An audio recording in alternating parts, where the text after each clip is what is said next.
د باچا خان د 13 تلین د لمانځنې دویمه ورځ د فخر افغان خان عبدالغفار خان د 13 تلین د لمانځنې په پار په ننګرهار پوهنتون کې یو کتابتون او انځوریز نندارتون پرانستل شو.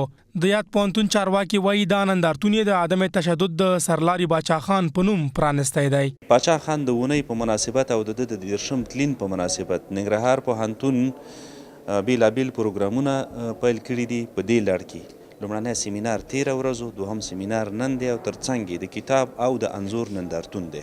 په ورته مهال د عدم تشدد د اونۍ د لمانځلې په دې دویمه ورځ په ننګرهار پوهنتون کې د فخر افغان باچا خان پر کارنامو یو شمېر مقالې هم ولوستل شوې.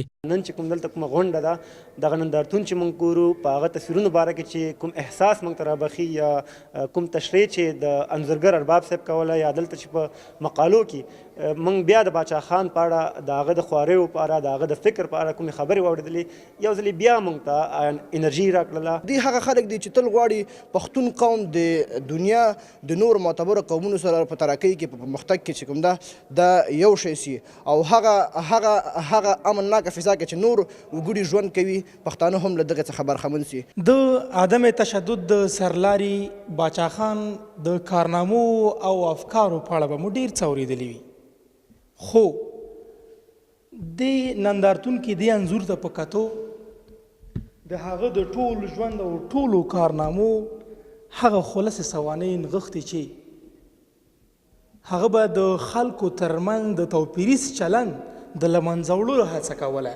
او غوښتل یې ټول پښتانه ټول قومونه په یوه ټغر سره راټول کړي. خدای خپلې هیلې ته ونه رسېد. فقیر محمد فقیرزی، انعکاس راډیو تلویزیون، جلال آباد.